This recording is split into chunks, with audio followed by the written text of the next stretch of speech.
watching Show Me Your Pick. Fruitcake Tony. Rock on.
All right. And we are live. It's Saturday night. It is. It's still Saturday night. Live from New York and North Carolina. It's Saturday night. That's right. All right. What's happening, dudes? What's going on? Well, we kind of... We're late. We all pushed our clocks back instead of forward. That's why we're late, kids. You know, we thought it was turn your clocks back, so we apologize. We realized we were wrong. Oh, I know. We were wondering. We put on our watches upside down. Yeah, some shit. Which, unfortunately, I do that often just because of where I keep them upside down. That's all good. But we're here. We're here. We're talking Y&T, which is awesome. Love those guys. Summertime Girls anthem, beach anthem. Should play every time you step on sand. That song should play. I know. You know? I know, right? Yeah, man. Yeah. I just want to say that is one corny ass wonderful video. Right? Absolutely, dude. I mean, especially the very corny beginning. Is a light word, man. It's cheesier than hell. They're all that way, but when they start it, and the homeless guy's walking around, and the other guy pops out of the garbage can. The drummer puts the glasses on. And then the other guy gets the magnet thing and pulls him out of the sand. It's like, come on, man. But hey, man, I'll watch it every time. Watch it every time. The guy coming out of the sand. Yeah. My brother had one of his good friends. I remember I was younger because my brother's older than me. Yeah. Manhattan Beach, California, summertime, early morning. He fell asleep on the beach, literally was covered up so deep in sand that the sand thing almost, the guys who do the manicuring of the beach almost ran him over. Oh, shit. That was like a real thing when I was a little kid. I never forgot it. Funny. And then when I saw that video, that's the first thing I thought of. I love that band. Fucking Y&T kicks ass. That's funny, man. I know. You wake up on the beach. We've all done it. Don't say you have not. Wake up on the beach, whether it's day or night. More than once. And that's a hint to trivia later, too, by the way. Oh. Anyway, whether it's day or night, and you're unquite sure if it's sand or margarita salt when you wake up, combination of both. And it's not just here, but, other places. Dang. The Grundle. Very cool. It's good to see everybody, man. We are talking Y&T tonight. Absolutely. Yes, sir. Summertime Girls, obviously the thing that stands out when you say Y&T, we are not, and no one should call them a one-hit wonder,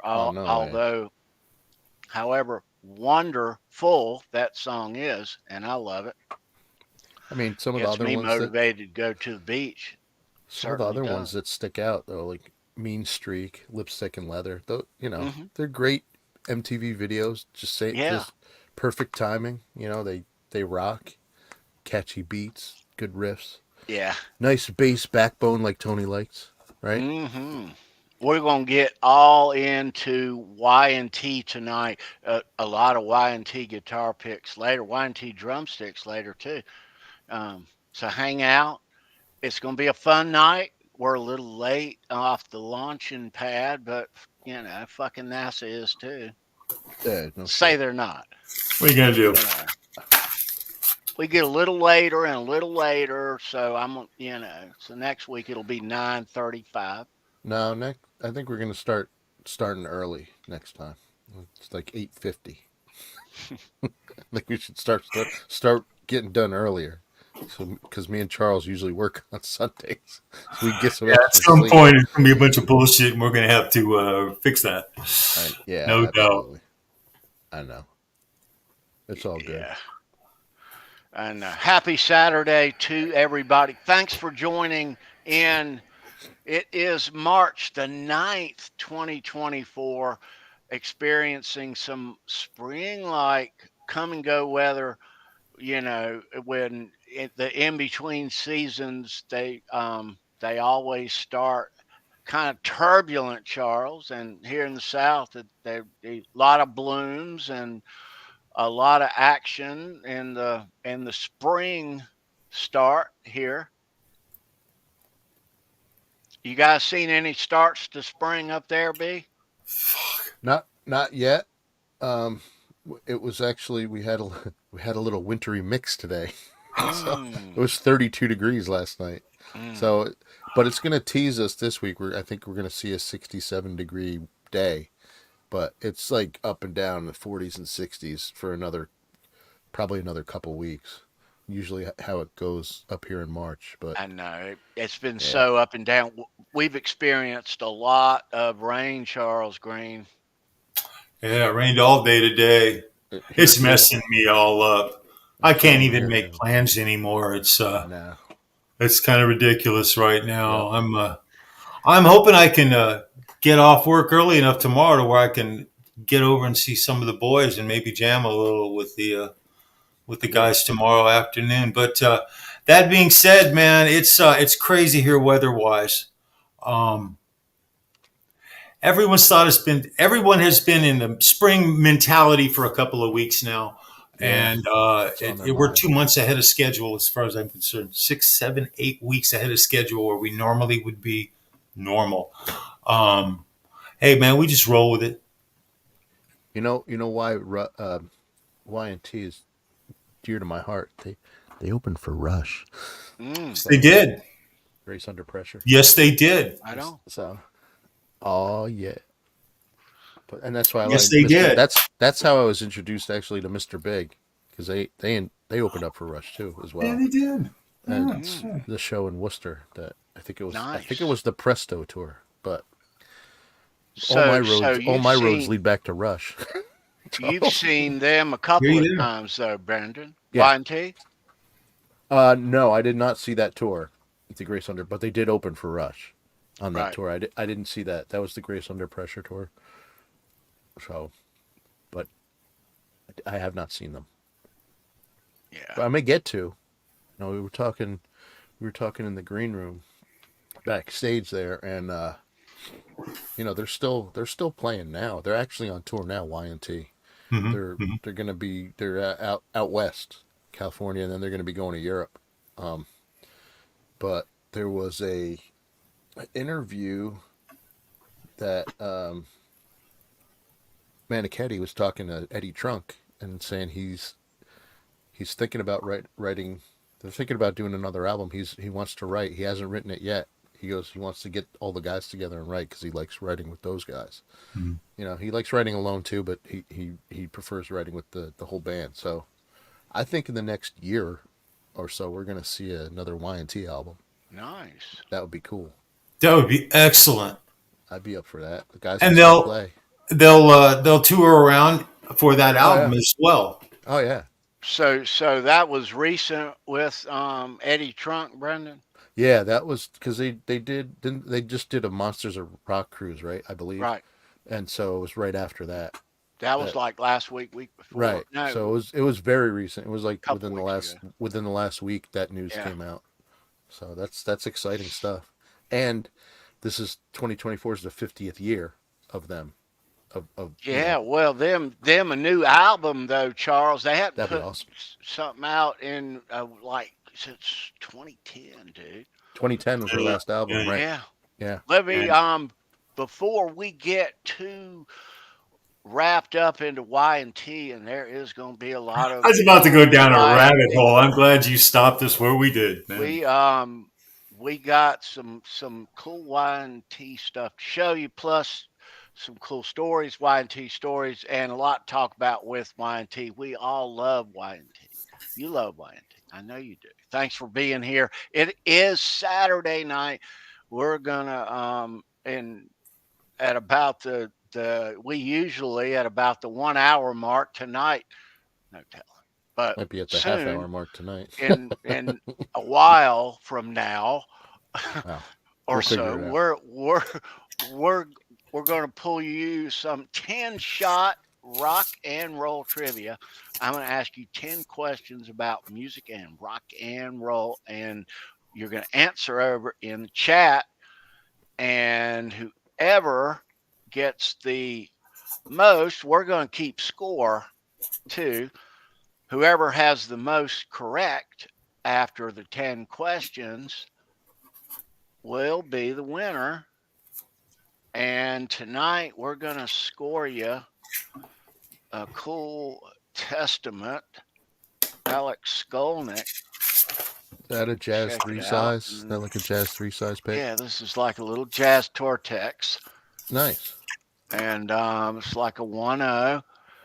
It's pretty nice firm. Yeah, nice and thick. For, when you get a 1-0, you know what a 1-0 feels like. But when it's small like this, it's a different feel with it, So you got to, hold on to it, not flip it out of your hand. It is a good little, it's small, but it's the hold and the firm is it's firm. So, but yeah, you will score you that a little later on with 10-shot rock and roll trivia. We're also going to pop you some extras in there if you don't have the Charles Green All Roads guitar pick. You don't have the new Brendan B Squared butt cheeks pick. We'll score you. We'll chunk you in some decals. You can throw them on your cooler or your windshield or your.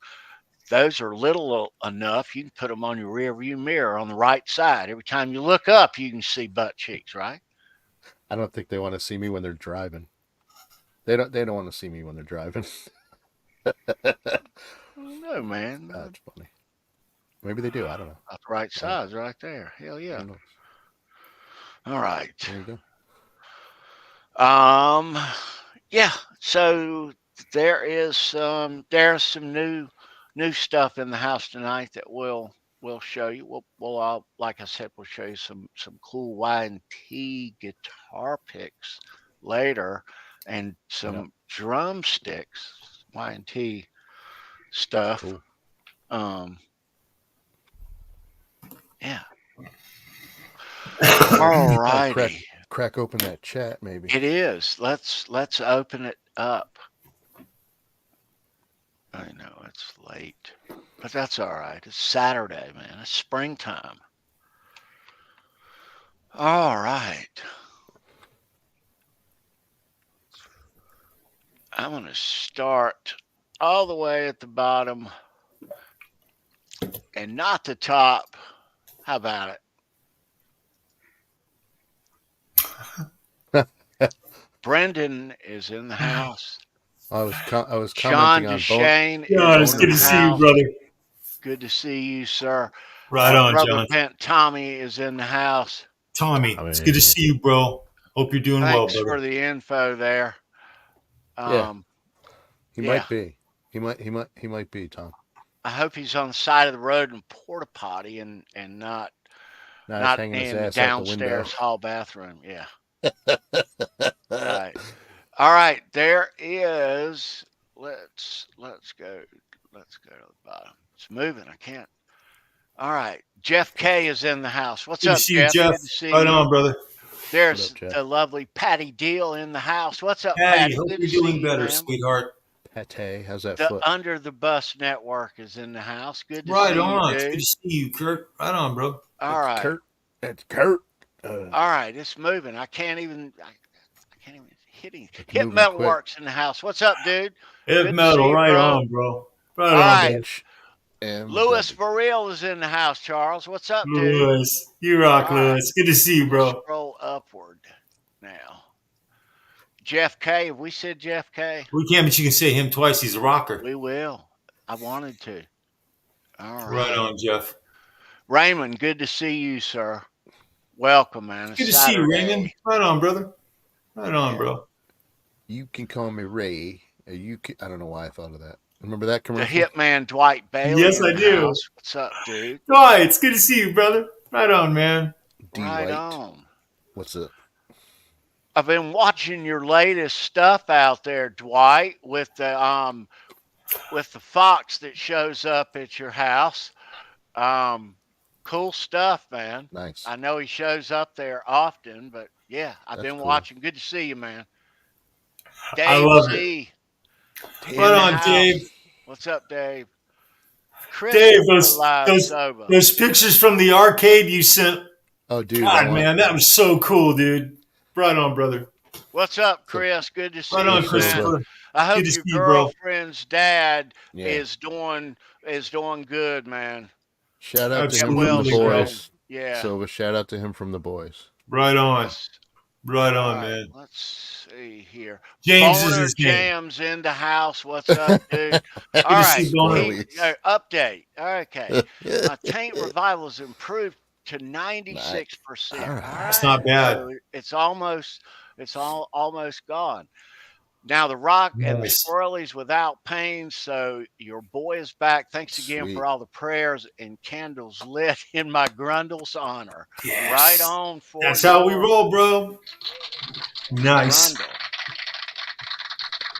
Yep. That's a big deal, though. I'll tell you why. You know why that's a big deal? Because no one has Grundle issues more than once in their lifetime. And you can't say you've never had Grundle issues. Oh, everybody has. Everybody has, man. But it's a once in a lifer right there. So I'm Yeah, glad once- you're on the mend, bro. No more icy hot, dude. You know? You'll be manscaping in no time. Oof. Hobo Roadie, what's up, dude? Hobo Roadie, dude, man. Right on, brother. Probably true what he said. Yeah. What's up, Hey, Polly. Polly Walnuts? Right on, Good to see Paulie. you, It's good to brother. see you, bro. Yeah, Polly man. Walnuts. Polly. Always good to see Polly. Martha's Vineyard, proud. Right on, man. You guys rock. Yeah, dude. Mr. Mick is here. What's up, dude? Right on, Mr. Mick. It's good to see you, bro. Mr. Mick was last week's big winner. Yeah, he needs to be unseated, everybody out there. So We have 10 fun, cool questions in the kitty for you guys for 10 shot for tonight. Mm-hmm. yeah, we got some good ones. Good ones. Let's put that up there. All right, I'm still scrolling upward, skyward. Okay. Reach for. All right. It is nice to see all you guys. The cool kids are all here. Thank you all for your support. I certainly appreciate it. God bless all of you. Thanks for being here. I hope your Saturday's going swell. Hope your Saturday night's turning into even sweller. That's not even a word, is it? That's okay. Make it up, man. Sweller. Own it. All right. Own it, brother. Sweller. It's probably in the Brett Urban Dictionary. Zeppelin in the house. What's up? It's like more gooder. Yeah. It's exactly. Gretch, it's good to see you, Mo bro. Better. Like Mo Right Better on. Blues. What's up, Gretch? Right on, Gretch. Wait, oh, he did. There's OU812 Ryan in the house. What's up, dude? What's up, Ryan? Right on, Ryan. It's good to see you, Good man. to see you, man. Yeah, under the bus had a question for me, and I did get those, so I did get those. So he did share them, Kurt, and Oh, ouch! it's All right. I'm gonna have to watch some other stuff before I go to bed because I can't have that visual when I'm trying to sleep. I really can't. It's That must have been that thing that frightening. had that had the asterisk beside it that said Ouch. Don't please open open this. carefully. Yeah. Okay. Right on. Open All right. under your own, with your own warnings and Yeah. not for kids. Andy not safe for Carson, work. what's up, brother? Good to see you, sir. Good to see you, Andy. Right on, man. Nation 5 Chattanooga fireman. And Right on. we enjoyed that story too, Andy, about your you had to rescue that woman. She might have had a few items on the bed. Good story.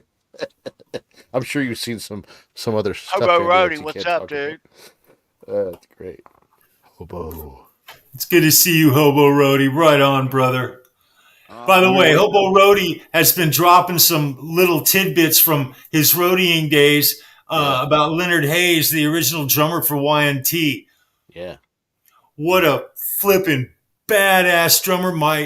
Other than Ian Pace, who was like the original drummer that I fell in love with. Yeah. That man was the shit. Ironic. Let me take a second and tell a quick story. So I think I was at the Starwood. Motley Crue had finished a show. It was the end of the night, breaking down Tommy's drum set. And Tommy's there, and he has his ghost pedal, his Ludwig ghost pedal in his hand. And I looked, I said, dude, that's the kind of pedal Leonard Hayes from Y&T uses. And he looks at me, all fucking bright. He goes, yeah. He goes, that's why I use it. You hit it, and it just ghosts like that, back and forth, effortlessly. It was the state-of-the-art shit back in the day. When I saw Hobo Roadie write that shit, I had a flashback, and I fucking wanted to share it with you. So anyway, thank you. Thank you, Roadie. Flashback. Cool, right on, bro. Right on. Nice. I've never had a flashback. I get them all the fucking time. No. An actual flashback. I've had one or two. Oh. I've been waiting on one. I thought that when you get older like that maybe, it kind of happens by itself. Never happened.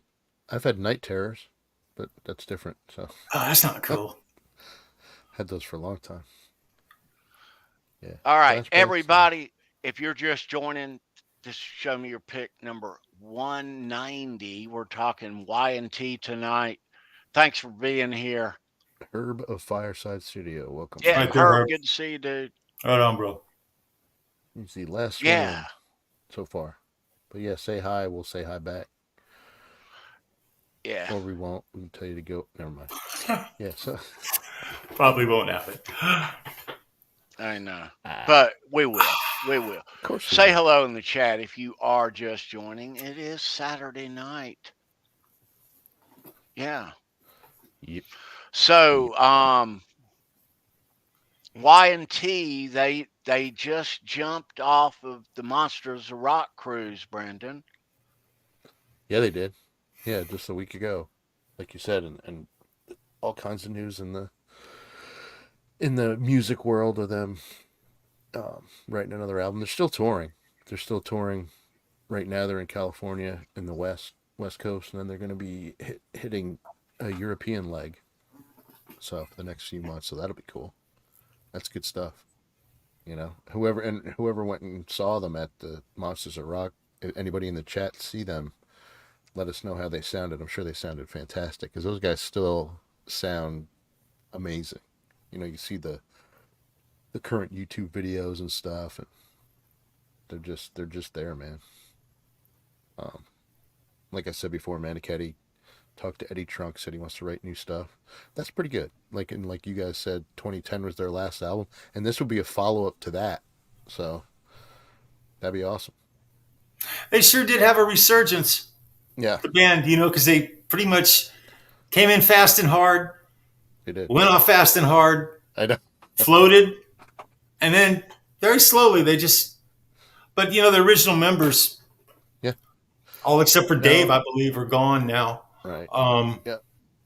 Yes, Mr. Boner Jams. That stands for yesterday and today, actually, and they shortened it. And Leonard Hayes was the one that named him, right? Because of the Beatles album he was listening to yesterday and today. Exactly right, man. So That's right. Yep. But then they just shortened it to YNT, which is so. I had this friend. His name's Joe Walters in high school. I was like a junior in high school, and we're at his apartment one day, and he's pulling out. He's the guy who introduced me to like Rush. Pulled out Bytor and the Snow Dog and shit like that. Best friend you ever had. Yes. I've seen more concerts with Joe Walters than probably any single human being ever. I mean, that's what we did. But he pulls out, he says, "Has you ever hear of Yesterday and Today?" And I looked at him and I said, "Fuck, that's a folk group, dude." He goes, No. He goes, Yesterday and that's what they were called in those days. They had not become YNT yet. Right, not till and the 70s, later in the 70s. I forget the album he pulled out. I don't remember the name. I think it wasn't their original YNT. It was like a 79. Stuck Down or something like that, I think it was called. That's close. That's pretty close.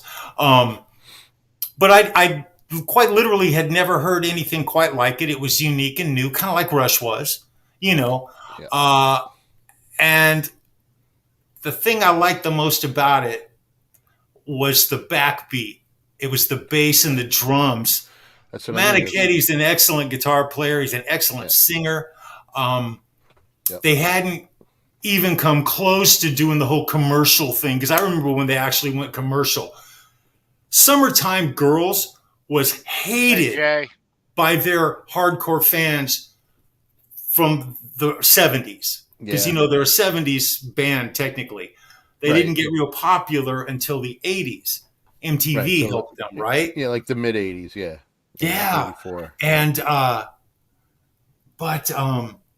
listening to it, I really loved the drum aspect of rock and roll. Leonard Hayes was one of my very top drummers has been forever.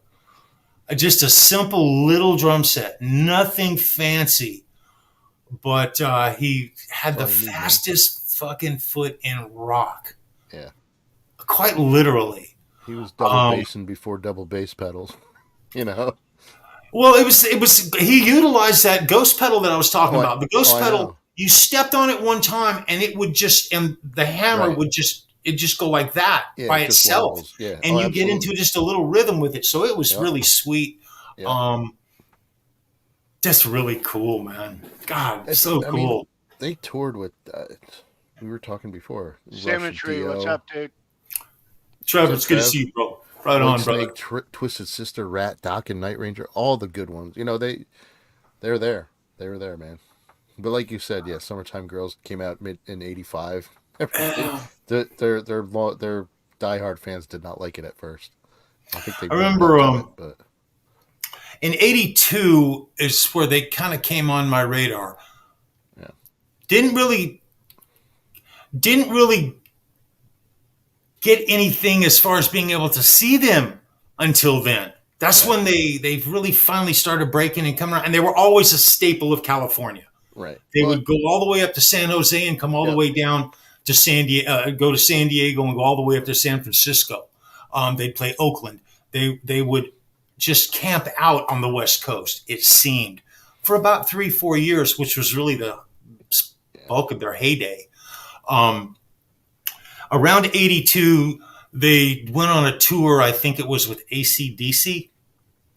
Uh-huh. One of the first times I remember YNT touring and being around and me being aware of them.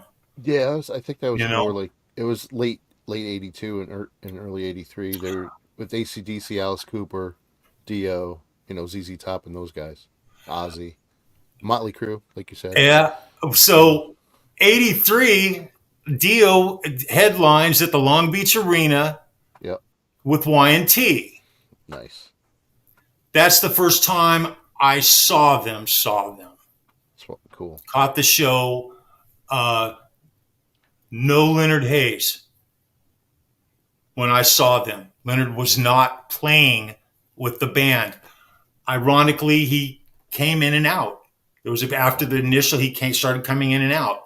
I was fucking heartbroken that he wasn't there at that time. Must have been just after he left then, and Jimmy DeGrasso was in it, right? Or yeah, I believe so. Yes, and so that was really a letdown for me personally. That was something that I really never got over that. I always used to look back and say, "Gee, that really bummed me out." Yeah. Dawkins was at that show too. Yeah. So that was a really great show for Dawkins. Dawkins was up, dude. What's up, Cake? Right on KXM. Dawkins was killer. As 84 came around, right? Monsters of Rock is in England. Y&T did a lot of touring over in Europe. They did. They were big over there. They were huge. A lot of those guys. But yeah, they were in that Donington show in Monsters of Rock before. They're not, and they would pop up here and there, in different movies and different TV shows. Of course, Baywatch. They always were playing them in Baywatch. If you guys watch the old school Baywatch, And one of my favorite movies, Real Genius. Remember that movie? Val Kilmer.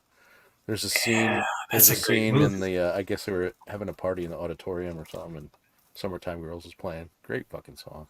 That's awesome. I know, awesome. It's like Tony said. It's not a one-hit wonder, but that's definitely their most popular song. But oh yeah, they got so many other good ones. Yeah. But classic cheesy as hell video. That's what it was, though. That's what it was back then. You had to be. But that was the way of it on MTV in those days. That's the formula. But it was fantastic. It was, more cheese, more airplay. It was. Right. Yep. In 84, they actually, they were all, every time I, saw them before that, it would be them opening. They were always an opening act. They got a headlining gig in 84 with Twisted Sister. They came through Cali, played a show. Ironically, somewhere within that tour, and I don't remember the state they were in when it occurred. It was not California. There was a tiff between Twisted Sister and Y&T. Y&T wanted first bill. In other words, they wanted to go on after Twisted Sister. Dee and Larry had a very verbal argument, well documented. Yeah. And Y&T told them to eat shit and didn't play. Yeah. And from that moment forward, you didn't hear much about Y&T. No. They kind of fizzled out. It was really depressing. But 85 came along, and they literally toured. They weren't a headlining act, but good God, they toured. So Invasion of Your Privacy, Rat came out in 85. Mm-hmm. Theater of Pain, Motley Crue, the tour album out, huge. They toured with both of them. They toured with Rat. I've seen Y&T with Rat, and I've seen Y&T with Motley Crue. Yep. So that was really their year, 84, 85, as far as their original deal. Saw them do a show. They headlined, the biggest show I ever saw them headline, I think, in California was at the Irvine Meadows Amphitheater. Beautiful venue, out in the stars. It's freaking gorgeous. And that was, they had all their hits. It was at the height of their heyday. It was really their sort of the pinnacle of me getting to see, from my little experience with Y&T. That was it. I saw them again in 87 at the Wiltern Theater in LA. They were with Ace Frehley's Comet, ironically. Killer show. It was awesome. They had this young kid as a drummer. I can't remember his name. He did not last, but I don't remember ever seeing him again.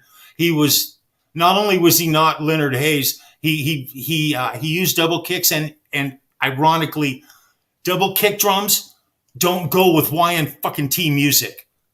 No. Think about it. It's a different swing to it. And so he's up there and he's doing double kicks to some of the stuff that we're used to. It just didn't work, and it was kind of shitty, to be honest. Ironically, that's the last time I ever saw Robin Crosby face to face alive. Didn't realize that was going to be the case at the time. So what year is this? 87. 87. So Leonard had just left, and well, no, he'd been gone for a while. He'd been gone at that point. He had been gone for a while. He left in 86. So he Jimmy DeGrasso stepped in. Yeah. At that point, 86. the great Jimmy DeGrasso. Right. There was another Mike Vanderhule who didn't come in until recently, until 06. Okay. But yeah, Leonard Hayes was the guy. He was the guy. Nothing wrong with I don't know what drummer you're young kid, long blonde hair. Out. He was a young Jimmy kid. DeGrasso played with David Lee Roth, Alice Cooper. Not the same guy. Yeah, he played with them until 06. Yeah. Yeah. Leonard Hayes came back and did some reunion stuff, Charles. Yes, that was fortunate, but that was in his declining years. Yeah. But he did still come back. But he's a great drummer, though. You can see, actually, the last band he played with was Y&T before he passed away. You can see his last show with Y&T, actually. It's very sad, but it's there. True? It is there. I just got a little bit of a piece of trivia from our buddy Ed DeBriel as a text. Did Van Halen open up for Y&T in 1979? Good question. I think they did. I don't know that. Van Halen opening for Y&T. It's possible that they played under Y&T on something, but I can't. Well, they played on Monsters of Rock was with Van Halen, and Y&T played with them. So I don't. That's what they're considering. I don't know. Well, that wouldn't have been 79 though. Yeah, not in 79. It was 84.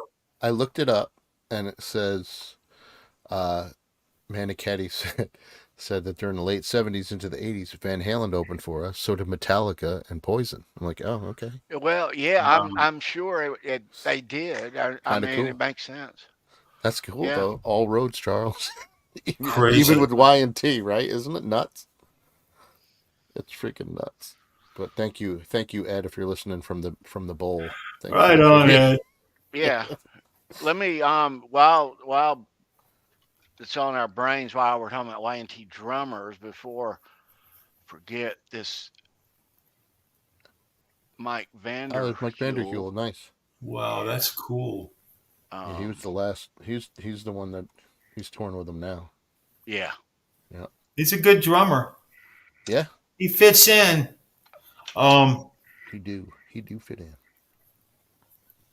The Jimmy DeGrasso sticks, I've got a couple of those, but they're Alice Cooper Jimmy DeGrasso sticks. Yeah, Boner Jams. They're gonna call their tour the Backstreet Mean Street. So yeah, that's what they're calling it. Jackass.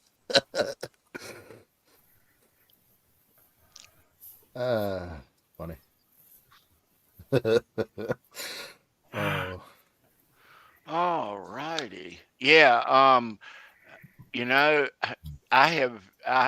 want to go on like the Monsters of Rock cruise. I don't want to go on a cruise ever, but I do. I'm not real huge on going on a cruise, but the Monsters of Rock cruise, as many bands as you see all day and night on that boat, I'd love to do that. Well, if they keep it docked, I'll go on it. but I'm not going out in the ocean. No. No. Why? I have several friends, Brendan and Tony, who have done jumped on a yacht and taken off on it and spent days out and done the whole No. deal. East Coast, West Coast. You're in the middle of nowhere, dude. Horrible. People freaking die out there. They have morgues on these cruise ships, dude. And it's like a Some of the petri worst dish. stories. One person gets sick, everybody's sick. I don't want to be. Nope.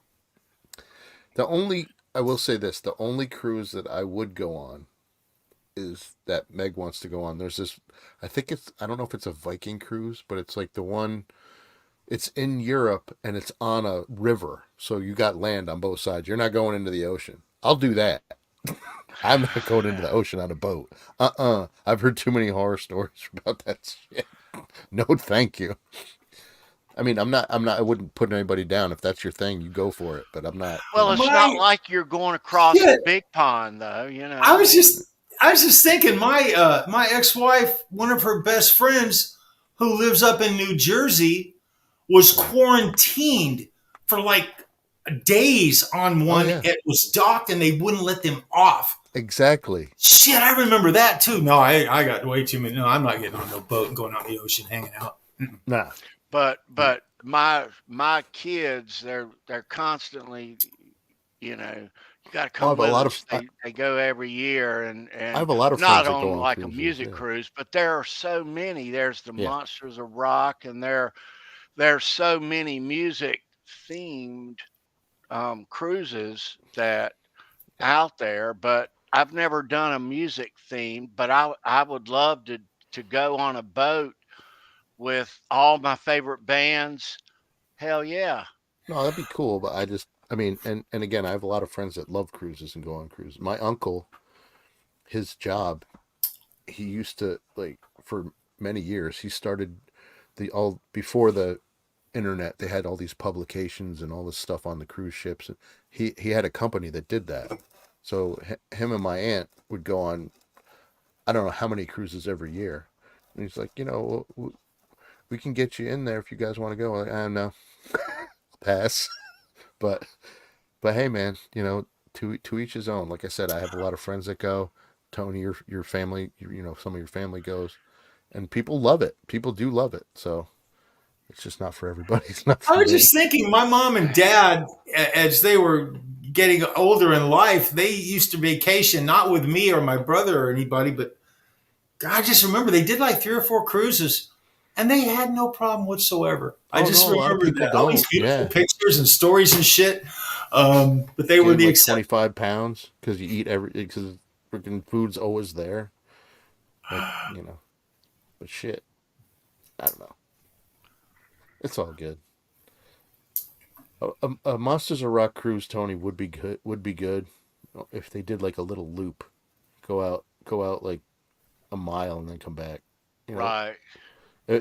Go out no further than I can swim, and then I'm fine. I understand your concerns about the boat, but now I think, I mean, I'm not gung ho to hop on the next cruise ship, but a cruise like that, and I know there's a bunch of them. There's the Kiss cruise and the Skinner cruise or whatever, but all those bands on a boat. That would be cool. With me for X days, all day playing, all night, dude. You know you're gonna meet up with them at the Continental Breakfast or whatever, and you know, yo man, you toss me a bagel, you know. Pickman. Yeah. Oh yeah, I've seen those pictures. Yep. You remember that dude? Oh yeah, he was here. We had him as a guest, right? Yeah. Good guy. Where's his card at? Oh God. He was like the big Judas Priest guy, right? That's his band, I think. Yeah. That's cool. Where's his stuff at? That's cool. Yeah, he was the Judas. We had him on when we did Judas Priest. And this dude, for you collectors, if you hadn't watched this dude.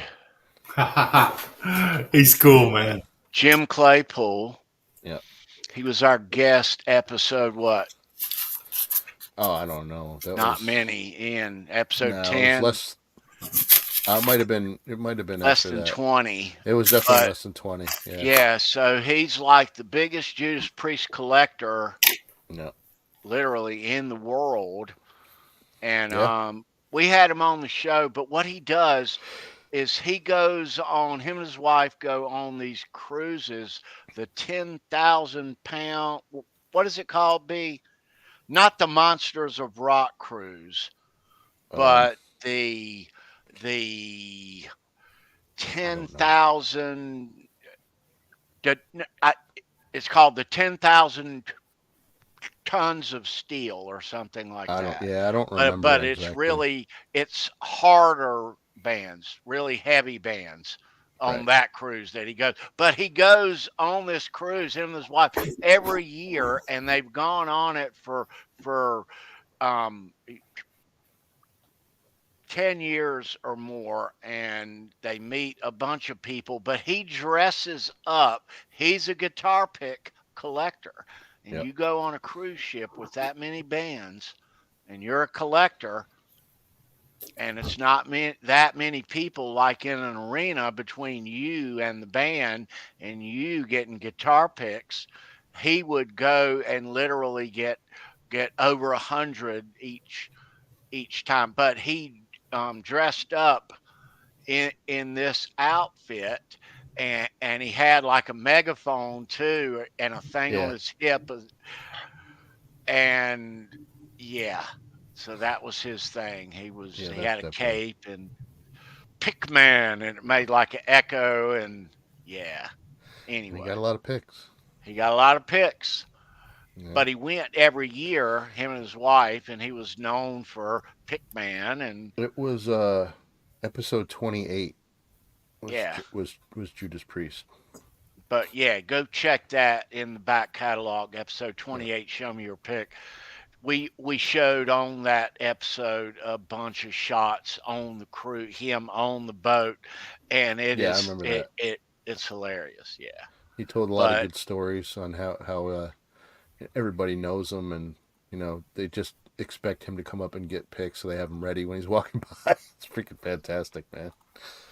Yeah. But but long story short, I would, with hips and everything else in recent years, your kids say, "Dad, let's go on a cruise, let's go." But I always wanted to go on, a music like the Monsters of Rock cruise. Yeah. 7,000 tons of metal, Jay Santiago says. Thank you, Jay. And Andy had to go, so be safe out there, Andy. Oh, be safe, Andy. He left a little while ago. See you, ago. Andy. Always great to see you, man. Yeah, John Claypool was Sova's first episode. Nice. Oh, really? Okay. Thanks, Chris. Nice. You rock, dude. Yep. Yeah. Hope your collections are getting larger there. That's the goal here. They have to be, man. With the nice we prize started packs we're this tossing show. out. Yeah. We started this show in 2020. Just to be able to show our collections, and that's it. And 190 episodes later, is that right? 190? Yeah, is that 190. Yeah, we're at 190. Are on the map. Yeah, man. Pretty cool. It is. Pretty cool. We're gonna add to your collection tonight. And I think that it might be a good time to. Hey guys, I got to run the dogs out. I will be back. I was just gonna say, Tony. I think I hear the music. It's time. We're gonna play some 10-shot rock and roll trivia. You can get up from your chairs and stretch a little bit. Stay right here, though. It is Saturday night, though. Hope you have us on the big speakers on your Bose 901s blaring with your fucking windows up. Yeah. Hey, everyone! Yeah. So there are going to be 10 questions about music and rock and roll trivia. We do this every Saturday night. We do. Yeah. We enjoy it. Yes, we do. Yes, we do. There are 10 cool questions written for tonight. If you should be the winner, and I hope you are, good luck. There's a trivia winner's email down below. Trivia winner's email, you'll see it when you scroll down. Email me your name and address, and I'll mail you out that Alex Skolnick pick right there. And I just put it in the chat, so you guys, whoever wins tonight, just cut and paste that sucker, and Tony we'll get you out a nice package. Yes, we will. And we'll hook you up with all the latest show me your pick guitar picks. Brendan B. Squared has a new guitar pick version out there.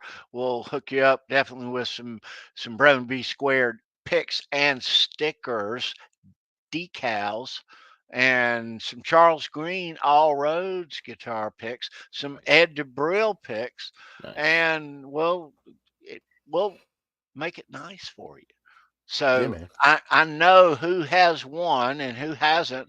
If you hadn't won here before, I'm rooting for you. I'm your hero. Yeah. Yep. Coolness. I want to send out a big prize pack with all the picks tomorrow. But I will get that in the mail out on Monday morning. Yeah, I will. I promise I won't be late.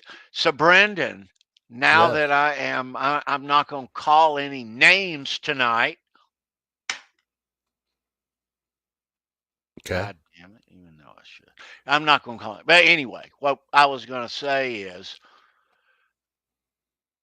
I mail these prize packs out every Monday. Okay. And if you win on Tuesday on Halenville Live, I mail those out every Wednesday morning without fail. Absolutely bail.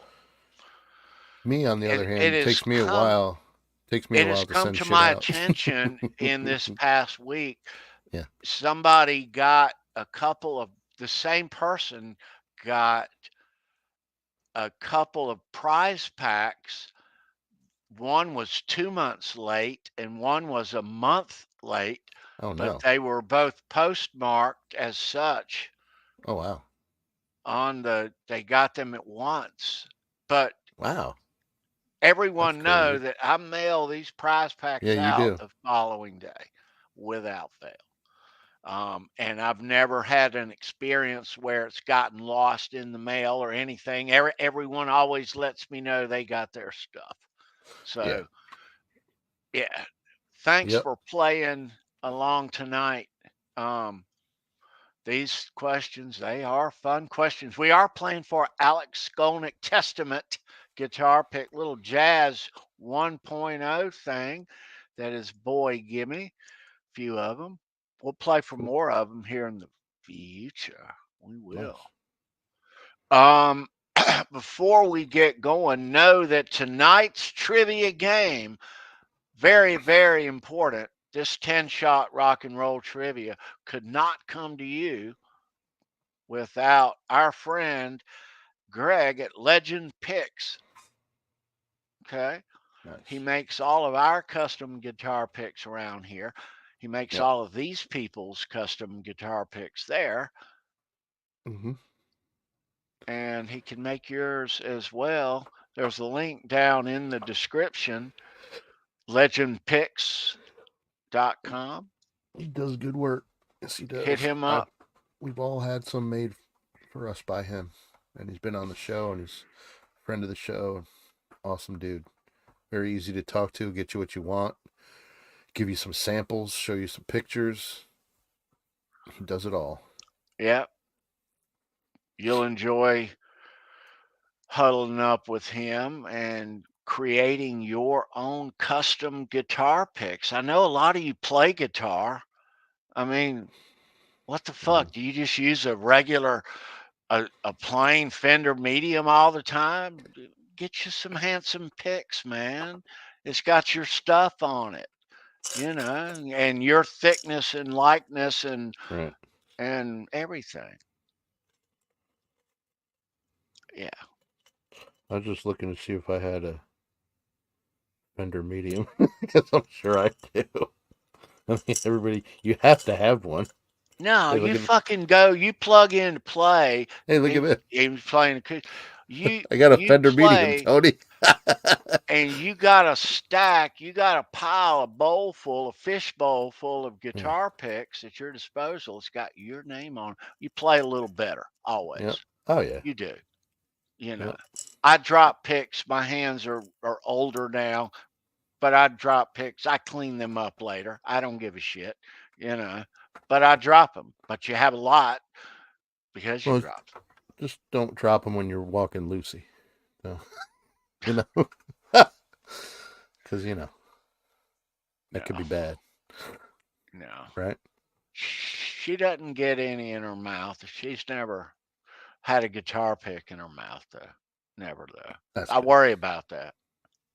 Not for my guitar picks, but something for her, right? Maybe valuable, that I've accidentally dropped, and I looked over and she's chewing on a $1,000 guitar pick or something. Lucy. She's got somebody's drumstick in her mouth running around. Yeah. No, come back here. I don't know. All right, so are we ready to get into some 10-shot rock and roll trivia? Let's put on the ticker. Absolutely. Here to make it official. All right. Oh yeah. Yes. I know.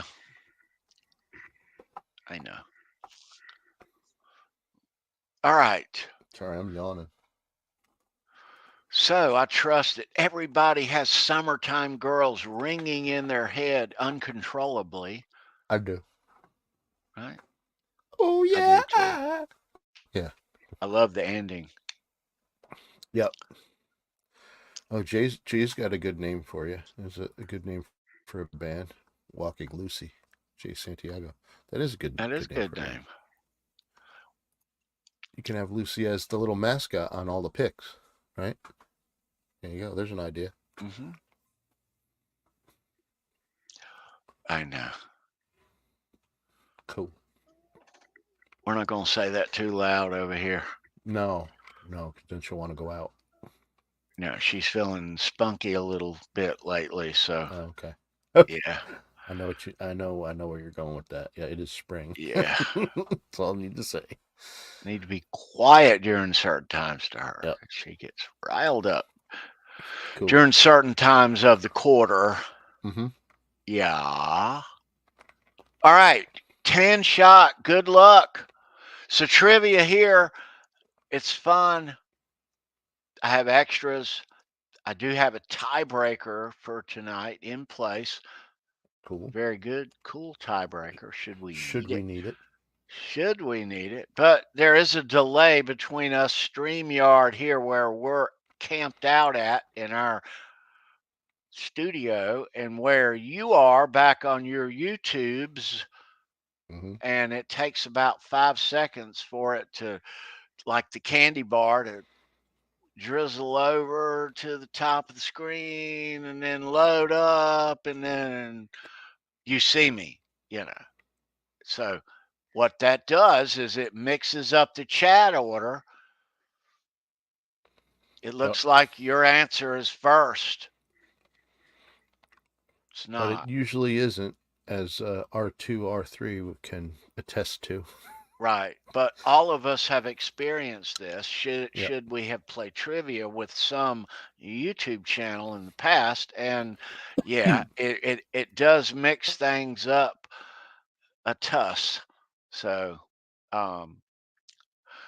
not enough to make uncomfortness to your grundle, but still enough to say, what the fuck, man? I'm first on every answer. What gives here? I used to I used to play. I love doing this online trivia, and I used to play. And R2 R3 Lock and Nut, our Van Halen brother out there, he Yep. is the king. He is the original OG of all trivia on Yep. the internet. Let me just put that out there. Oh, you're right. We all he's like Eddie Van Halen. Okay, we all, so that's where trivia comes from. Okay, is him. Comes from So you R2. give Yep. any trivia you ever saw on any YouTube show ever in the history of your life, including Johnny Bean, where I know you first all started. Okay, keeping it real. Yeah, you never. Yep. Yep. All right. Craziness. All right. I'm not going to get riled up tonight, Brandon. I'm not. No, you're good, Promise man. you. I'm good. I'm going to be a fantastic citizen. Yes. We gotta. All right. Exactly, Tom. We gotta give away some shit. Let's do it. Is go everyone to back from the fridge? I know you're Let's go to sitting number here one. opening up your Starbucks like, what the fuck? All right. These are fun. Get ready. Alex going to pick. Let's rock. Question number one. Good luck. Let's go, kids. Vince Neil and Phil Soussan played in this 1990 movie that featured their fictitious band Black Plague. Name the movie. Movie title, please. Bring it. Yep.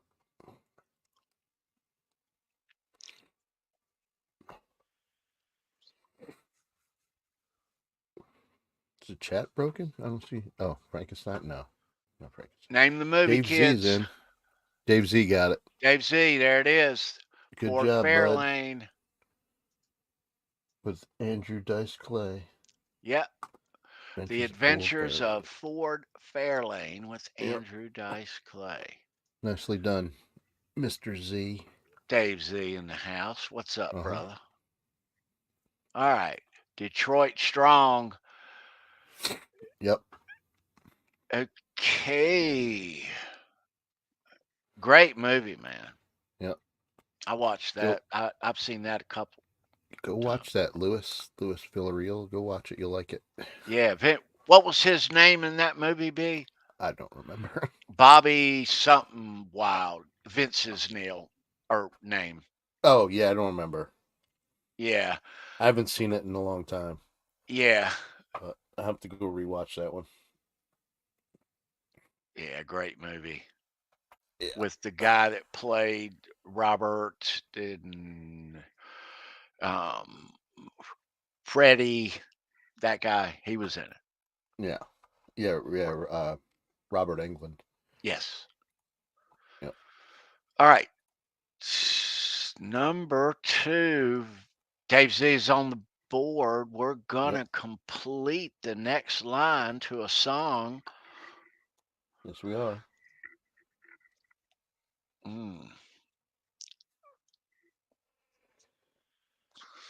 All right.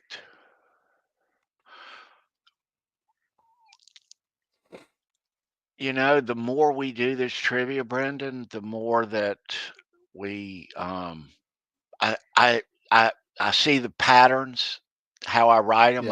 I see who knows what, our friends in the chat. Does that influence you on the next round at all? But it does, it or it puts you in a influences different... me how I write them. Yeah.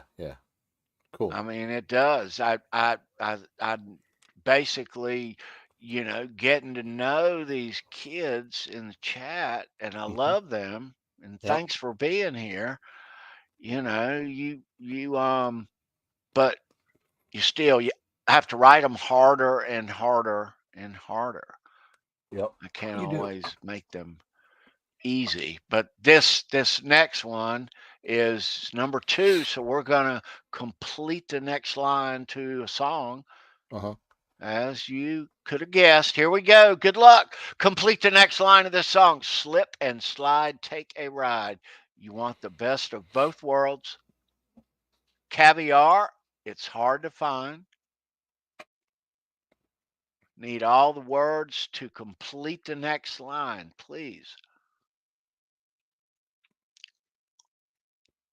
They're Googling the shit on it.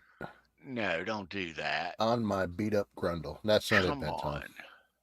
Don't do that. Um, I didn't 40 make grit. it that hard. 40 grit. 40 grit did it. You're not a big city girl. Yep, That's right. Nice job. Anybody Good. guess the song?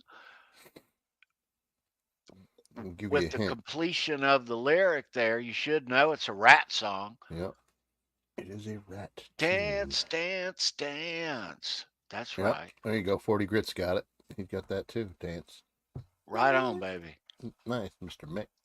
Good job. Welcome, dude, too, by the way, 40 grit. Yeah. Good to see you, man. He snuck in there and got on the board. Yes, he did. Keep it up, dude. I'm rooting for you. All right. Question number 3. ID this band. I'm going to show you a picture of a band. And you're going to ID it over there in the chat, right? Yes, they will. Slip and slide, take a ride. You want the best?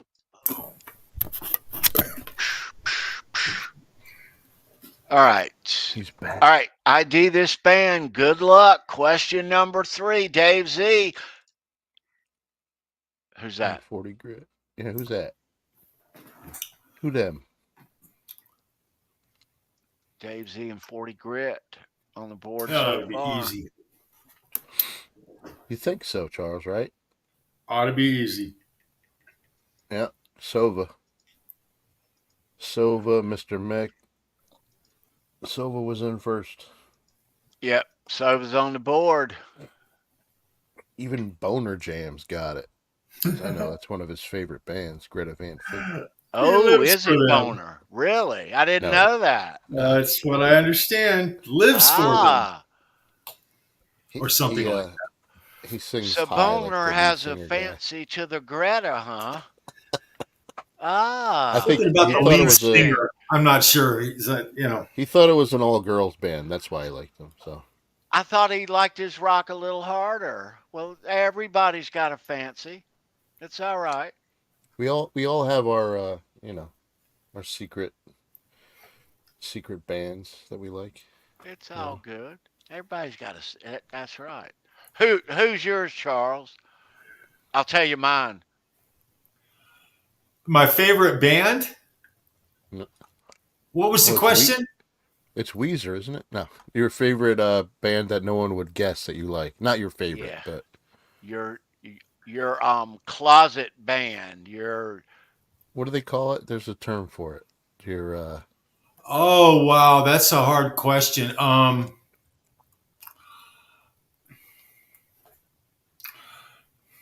God, can I nobody say this? knows you listen to. I can say that. I can say this. I can say this. I like guilty pleasure. Thank old you. school Eddie Money back in the old days. Eddie Okay. Money. Anything that's not rock, like Oh, well, I have two weaknesses. One's for Shakira and the other's for Taylor Dane.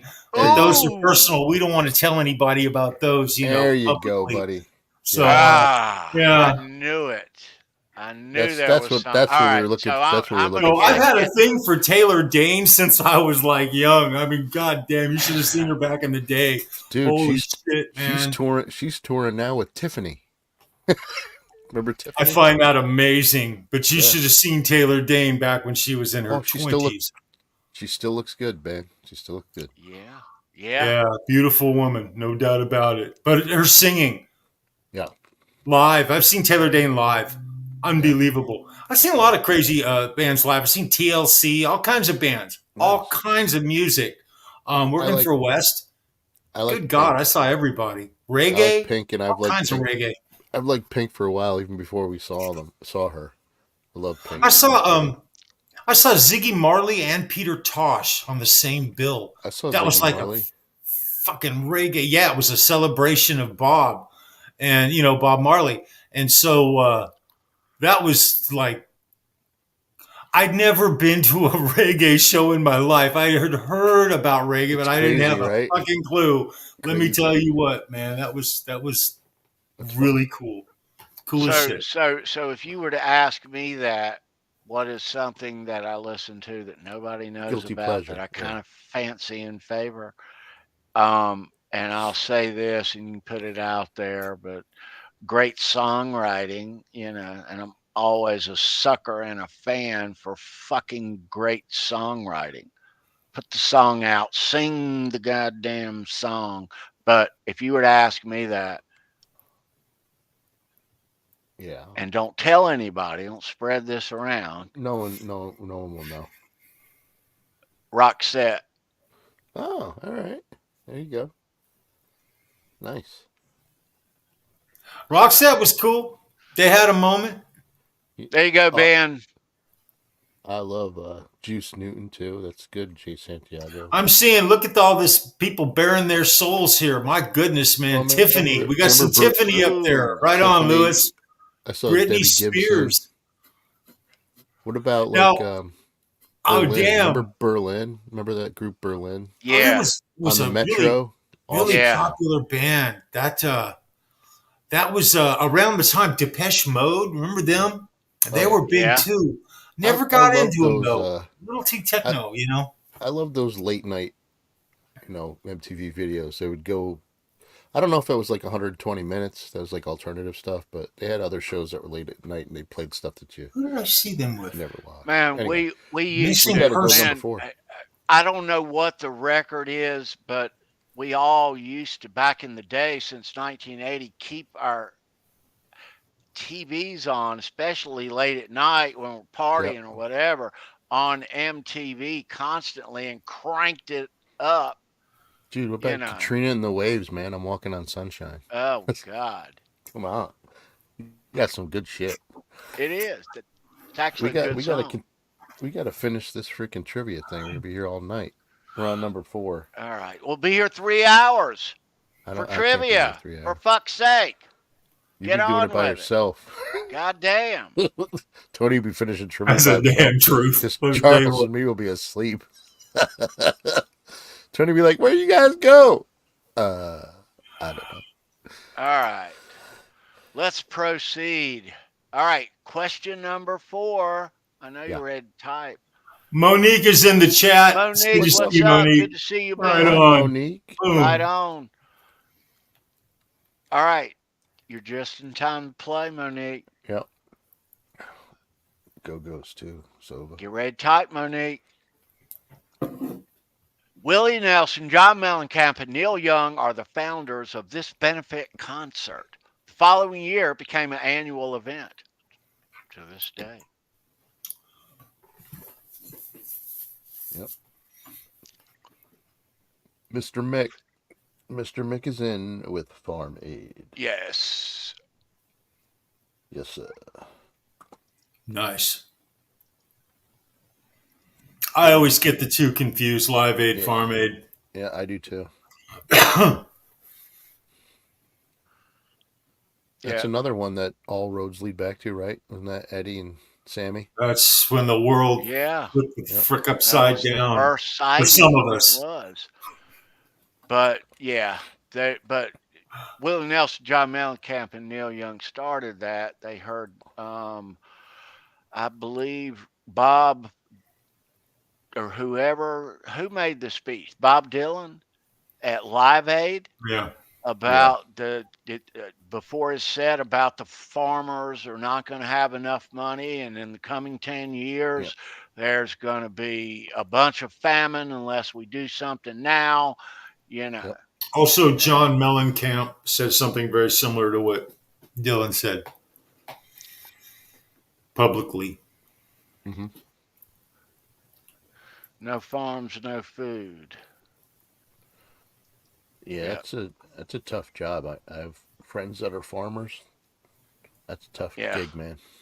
Well, we live here in North Carolina, so here our landscape, unfortunately, and everywhere you go, no county in North Carolina is exempt. There's 100 counties here, but there are our landscape and interstates and byways are dotted with abandoned, defunct family farms That sucks.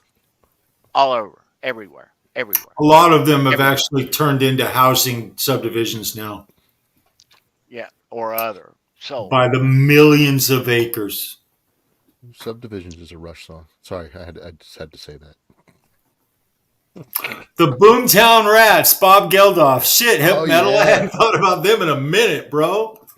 I like the Boomtown Rats. They were cool. Isn't that kind of interesting how Bob Geldof went from being the lead singer of an incredibly... The Boomtown Rats had like cult following. They were really, really, really popular worldwide, kind of like U2 was or is. Yep.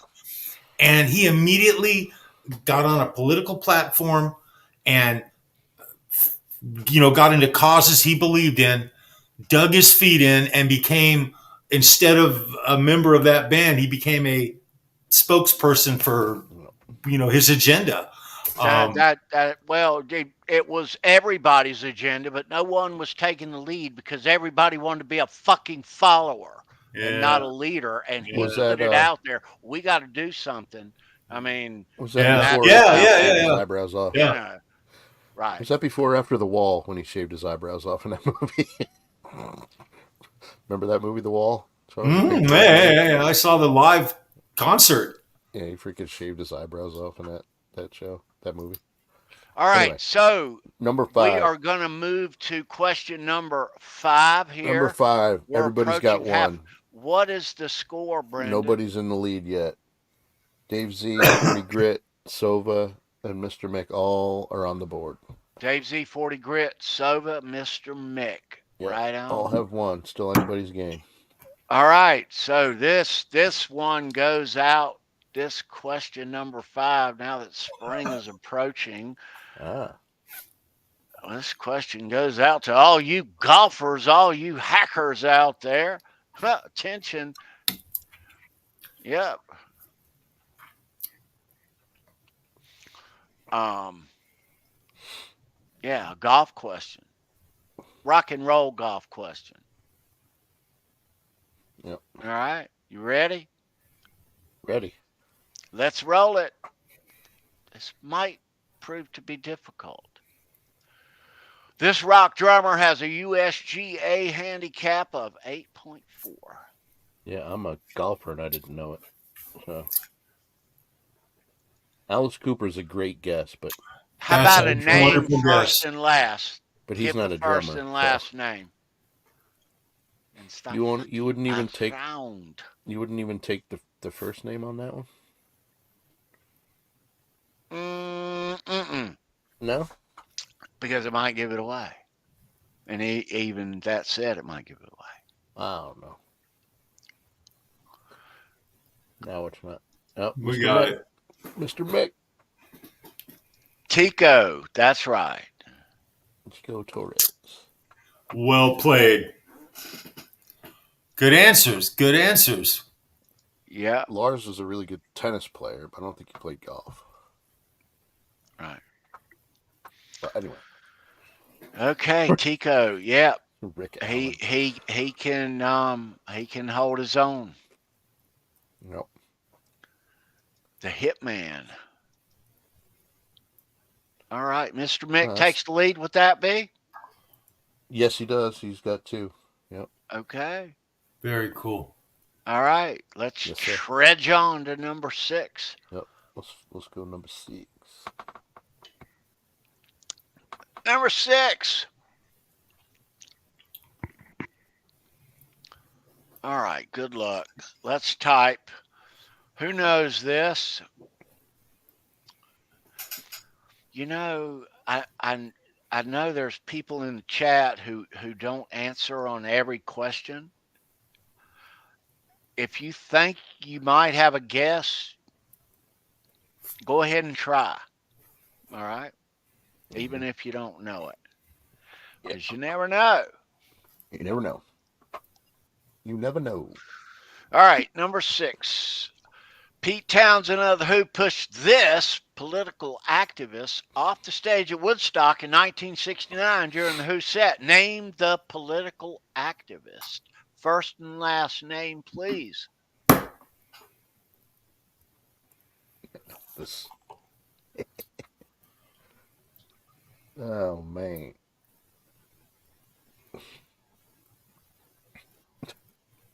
Mr. Mick. Not bad, Mr. Mick. Mick's burning it up. He is. He's freaking coming out to the lead. He wants that Testament pick. He do. Yup. That's a good guess, Monique. Gloria Steinem. Tipper Gore is another That good sure guess. is. Jane Fonda's another That's good guess. another correct answer right there. A hippie. That's right.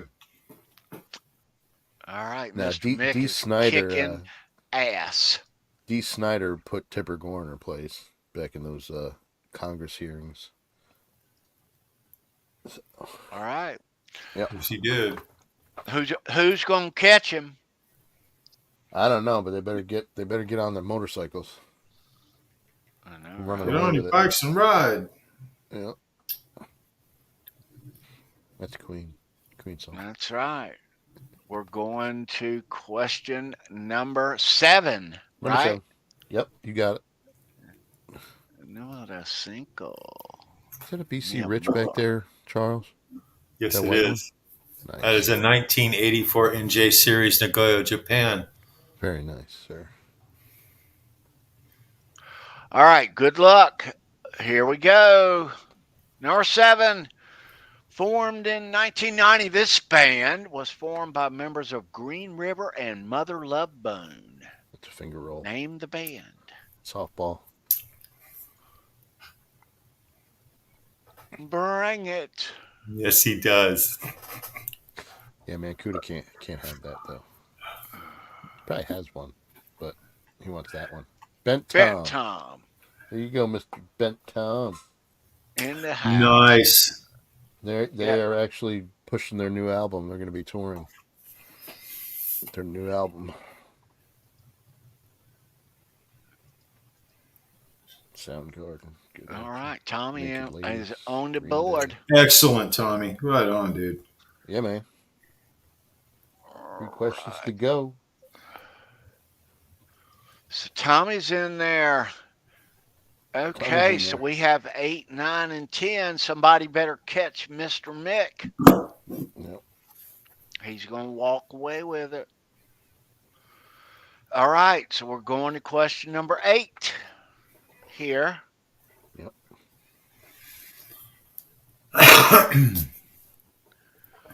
All right, good luck for you country fans out there. Might be a few. Country boys There's a few. There's a few. Mm-hmm. and girls. All right.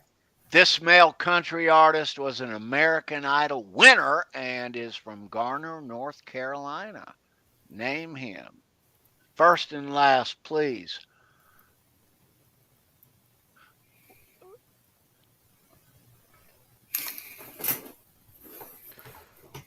This one might be a tough one. So.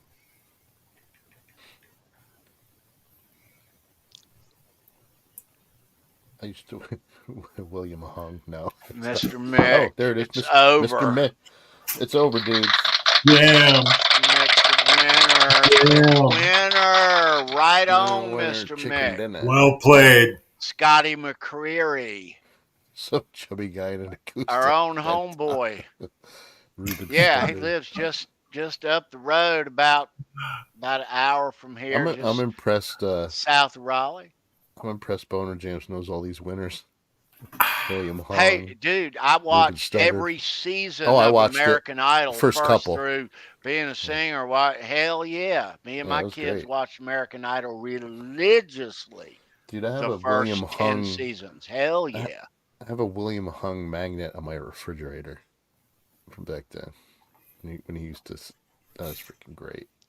All right, so let's figure out what we're going to do with the final 2 questions. So so Mr. Mick, You are the winner here. I'm going to put this aside. I'm going to send you some cool stuff out for you. Let me put it on my calendar so I don't forget there. All right. All right. What we going to do? We got 2 questions left. Wow.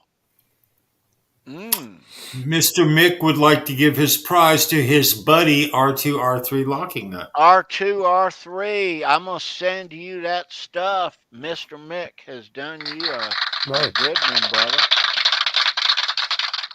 All right. So R2. Let me write this down.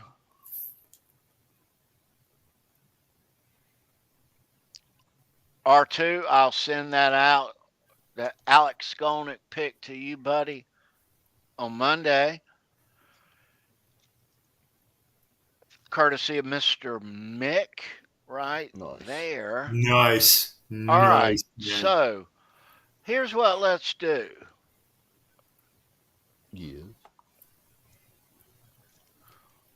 For the last 2 questions, let's play for.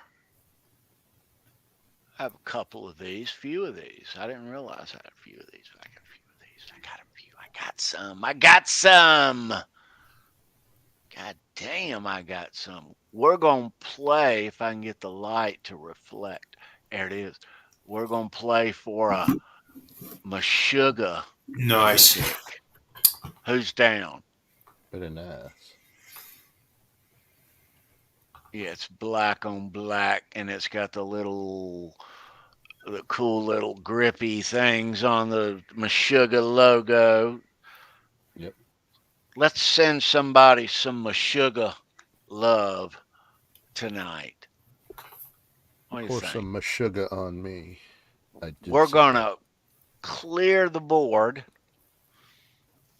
fresh slate, and we're going to play with 2 questions here on Saturday night. Yep. Question 9 and question 10, we're all starting from scratch. R2 has already scored. Somebody's going to score a Meshuggah pick. All right. So let's go. We're going, whoever is the winner, after 2 questions, we're going to do question 9 and 10. And that's it. You ready? All right. Question number 9. Here we go. Meshuggah pick. Okay. What is Keith Moon's nickname?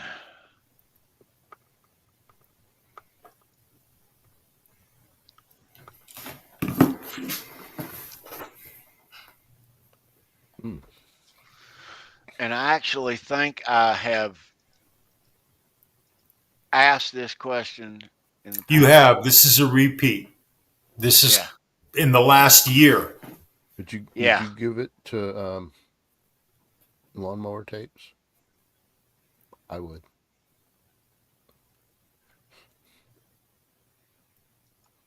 Or you Jason mean Santiago. that Moon the Loon? Yeah, we'll give it to Lawnmower Tapes. All right, Lawnmower Tapes is on the board.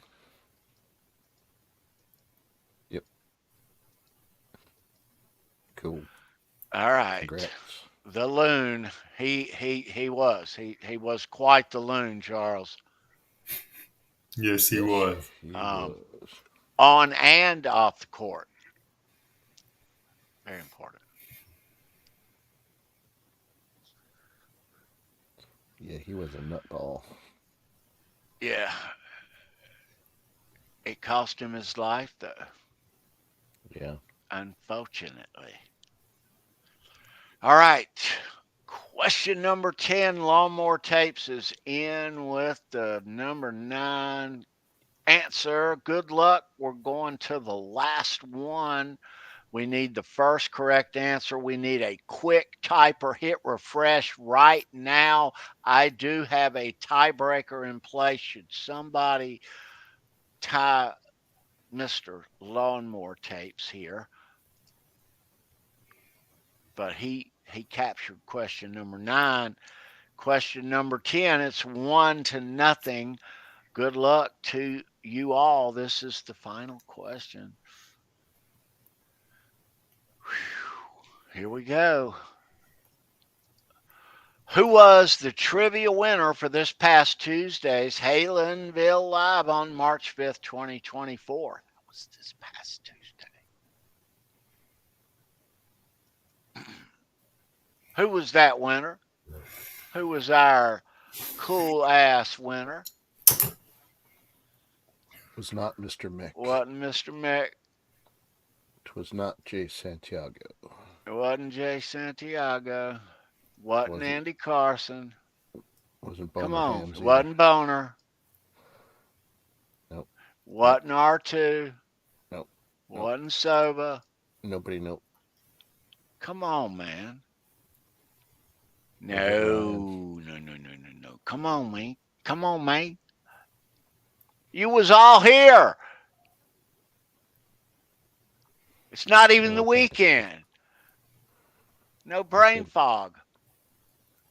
That wasn't your mom, Tom. Although that will be an answer at some future trivia, I believe.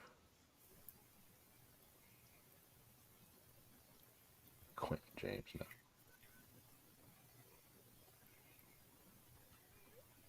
That is your winner right there.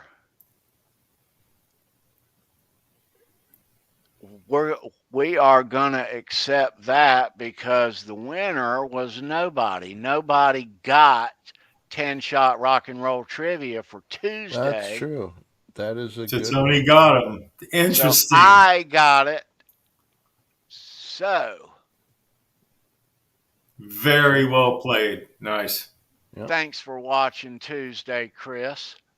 All right, so Lawnmower Tapes and Christopher Live Sova have tied it up here for the Meshuggah pick.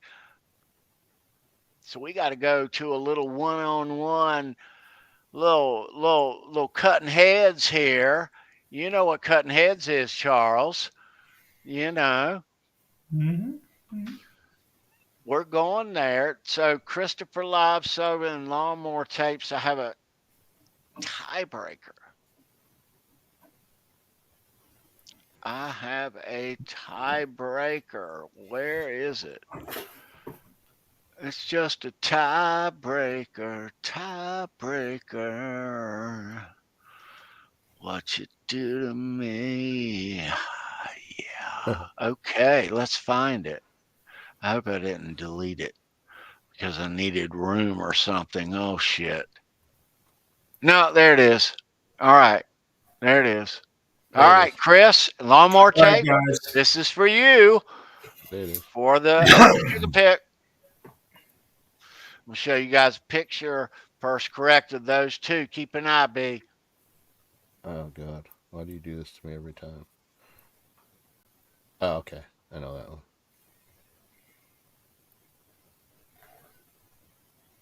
I know that one. I know that guy.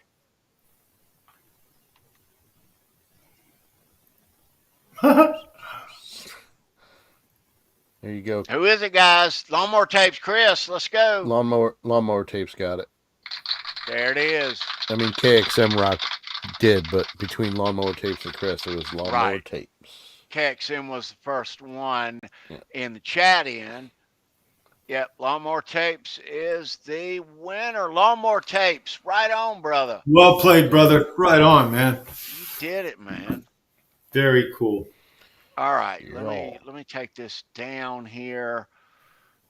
Okay, let me go ahead and delete that out so I don't use it again, and I need the space anyway. Okay, so Lawnmower Tapes, email me your name and address so it's at the top. And let me write this down. All right, Lawnmower Tapes, email me your stuff. R2, R3, email me your stuff, my brother. And I'm going to send you out the Alex Skolnick Testament pick, R2. And